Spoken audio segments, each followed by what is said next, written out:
What's going on, Warrior Gang? It's good to see you guys. I am filming on the iPhone and I'm like, damn, why have I never done this? It's so clean, it's so crisp. I'm feeling good. Shout out to you guys. Cheers. Now, we are about to go on a very special adventure tomorrow, Sunday, September 29th, to Lake Anna, Virginia in Mineral, VA.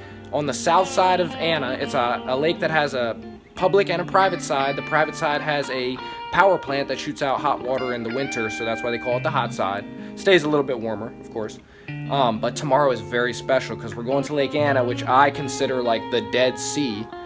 Many anglers consider it like that because it's very tough to fish. But I'm going down there to fish with somebody who knows their stuff. And this person is very special because he is connected to my late mentor. So I'll give you guys a little bit of background for this video. It's very important that you understand, who I'm going to meet, because that's kind of the special piece of this whole video. Like, regardless of the fish activity, you know what I'm saying? You can't really dictate that, but regardless, this is going to be a very pivotal moment in my life just because I get to meet somebody who is connected to my mentor.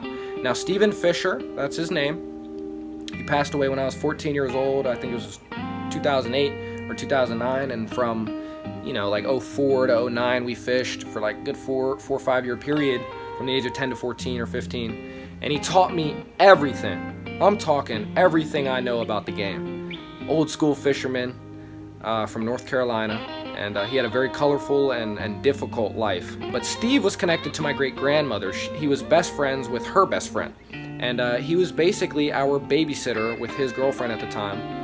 They babysat me, my brother, and my sister at a time when my mom was going through schooling and trying to elevate her job situation to provide for us, and she was just grinding and needed help. And Steve and her name was Inga, they came and they were our babysitters. So I came to know Steve through that, and every time he was here, like a true bass fisherman, you know what he did? He talked fishing. And as a young kid, I was very intrigued by this man who seemed to have such a passion for a fish. And I'm sitting there, I'm a Pisces, man. I'm a February baby. I'm a Pisces at heart. I'm already a fish. So this just had to be activated in me, and Steve would just talk about it, and bam, something woke up inside of me, and I was like, damn, I'm a bass fisherman. I felt it at 10 years old. And he took me out on his boat to a regional lake called Black Hills. And on that fateful November day, when we went out for like the 5th time or something, I caught my first fish on a artificial lure, a spinnerbait, double willow blade. Still remember everything about it, and that was the most pivotal moment of my life because Steve introduced me to a technique and to a sport and to a creature that forever changed my life and has impacted me incredibly. With that being said, right, it took me 12 years before I thought about how sad I was that I didn't know anybody that was connected to Steve Fisher. I felt like I needed that sense of I needed that community sense that I know somebody who knew him, right? And I thought of Chris Moore. Chris was somebody who fished with Steve as well, and he was always mentioned repeatedly on some of our outings, me and Steve. And he'd talk about Chris and all positive things, Chris, of course. But, I was a young kid at that point, so I couldn't really provide money for gas all the time and this and that, So Chris was the adult that was his, mainstay tournament partner. And it just clicked that I needed to get in touch with him, and somehow I made it happen. I reached out to a guy that was part of a club that I had fished. It was a club that held the tournaments that Steve and Chris fished in. The rest is history, man. It was a year ago that we connected, and finally we are here, September 29th, 2019, 4 a.m. We're gonna head out tomorrow, and then we're gonna meet up with this guy who knew my mentor, my childhood mentor. Damn, it's deep. It's gonna be cool.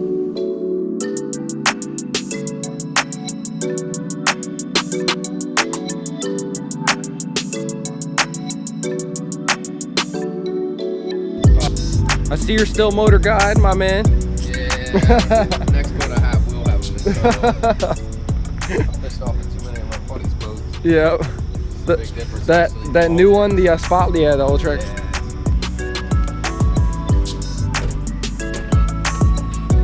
It's beautiful, man.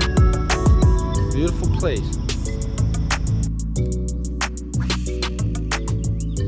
Alright guys, so we're out here on the private side of Lake Anna with my buddy Chris, and I did a little segment on my own in my house where I talked about the history, like our history, Okay.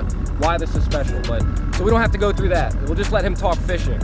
So I want to give him a second to explain where we're at, what we're doing, Yeah, late summer, and we're out here doing some bass fishing. Early morning, sun's about to pop. We came to the back of this creek. It's like 5 foot average. Not much action going on, so we're gonna try a new spot, but I'll let him take it from here. We're in the back of Elk Creek. We're just trying to catch some schooling fish. Not much going on, so we're gonna switch spots, but we're in one of the coolest parts of the hot side. We're far from the power plant. And hopefully the fish will school up this morning and we'll catch them on top water, crankbaits and some worms. It's kind of odd because back where I'm at in Central Maryland, a lot of the fishing I do is like, I mean, you know, it's freaking 20 feet all day. Oh yeah. Deep and clear, aquatic vegetation. I don't know if there's any of that in here. There's a little bit. Little bit. Tiny bit. But basically we're gonna focus on, I guess, the top water for the morning. And what else you got going? Like, I mean, you'd be surprised. A lot of fish will bite a worm even when the sun's not up. Yeah. I mean, when they're not feisty and feeding. Sometimes you just gotta crawl something in front of them. Hey, a no skunk day on Lake Anna is a success for me. So I'm just happy to be here. Looking forward to whatever happens, man. Thanks for having me, bro. Hey, man. Yes, sir.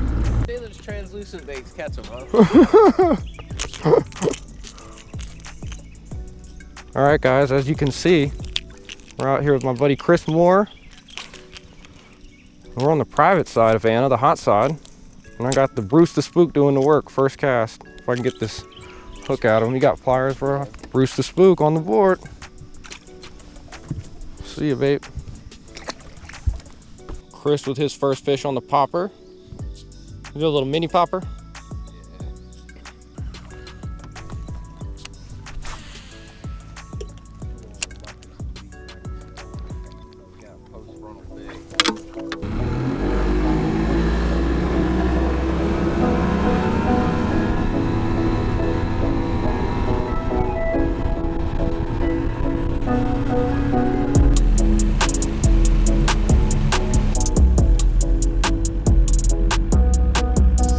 Ooh, there you go.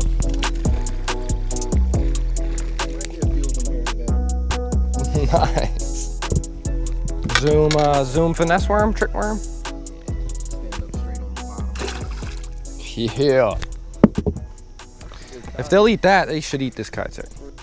Oh, I think he just take it off. He just popped it off. Holy, that was a mean bite, my friend.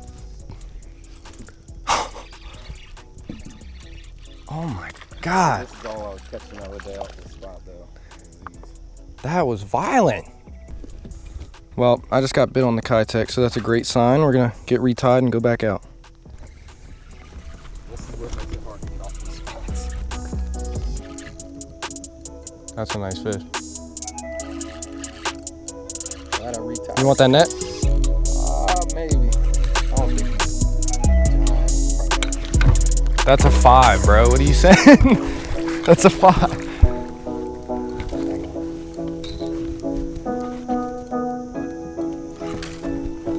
That's a giant, bro. That's a giant, bro. That's what we've been waiting on. That's the biggest one I've caught off this spot. That's what we've been waiting on. Hey. That's the bite we've been waiting on. That's what I'm talking about. Look at that guy. That's 5+. He's chunky. Come on now. Now look what came before that off the same spot, though. He could have eaten those. They were so small. Yeah, we'll And you were just talking that, oh, it's hard to leave, and then that's why he must have heard you, man. Let's take a look at him on the cam. All right, Chris, with that nice fish, 23 inches? 22. 22-inch fish, man. Has to be like, what, 5-some? Yeah, beautiful fish. Huh. Gonna let it go. Repetitive casting, man. The prayer was answered. Oh, baby.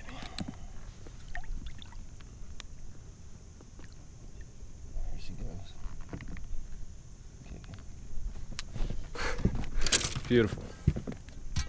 All right, guys, so we're out here. What time you got, man? You know? It's about 9:30. 9 o'clock. So we've been out here for quite a few, probably like 2-3 hours now. Probably longer than that.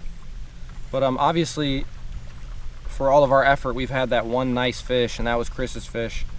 Some finesse techniques, repeated casting on a spot where we were seeing some breaking fish, and just stand down and just keep fishing, and finally we came across that nice bite. Got that fish in, luckily, and it was 22 inches and probably above 5 pounds. Real big head, kind of a slimmer body, but a really beautiful big fish. And obviously I had the first fish of the day on the first cast on Bruce the Spook, and then it's just been nothing since. So things are tough. I've got some nibbles on the Kitech Easy Shiner. Yeah. I mean, no. Oh, he came off.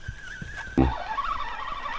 Oh, he came off. Oh, you bastard. That was a nice fish. I was gonna say, it looked like the rod was bent up pretty good. Yeah. You on the sea rig, right? Yeah. Net? Nah, I ain't Oh, like 2.5. got another one, bro. Yo. See, when they're piled up back there, you'll catch these repeatedly. It's a beautiful fish, man. Hold tight. That's the second one. You see how cloudy his eye is? That big one. Yeah, like I saw that too. What is that? I don't know. I gotta get him on a hook. I don't know. Both of them were like that. That's funny you noticed that. Dude, I thought I was hung on the roadbed. Never felt him bite. That's weird because I hadn't said anything, but I had definitely noticed the cloud on his eye. The last guy. Not a giant, but it's better than what we've been catching. There you go. More's outdoors. I'm trying to get you on something, man. Hey, you're not good. biting very You're good. good. Today, though. You're good. I'm telling you, I didn't even.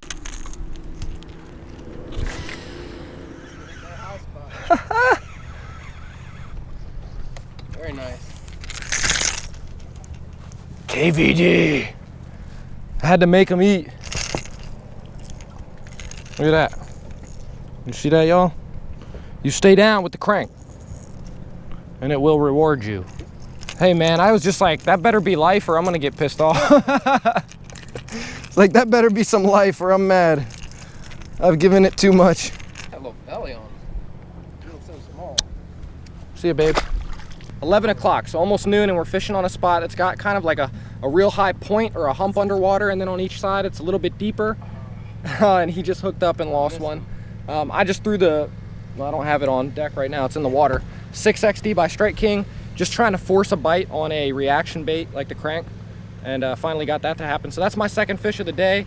He's had a ton of fish. He's probably like over 10 at this point. Only one that was a real sizable one, 5+ pounds on the finesse presentation. Can't give you all the juice, you know what I'm saying? We're gonna keep fishing this spot and hopefully come up on some more fish, but approaching midday.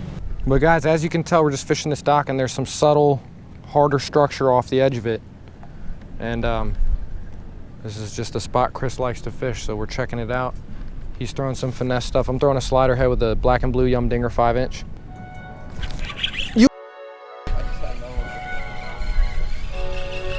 He had it though, like he totally had it. And this is what it looks like to catch a school-length fish. Yeah, he was chasing mine up too. Back to back.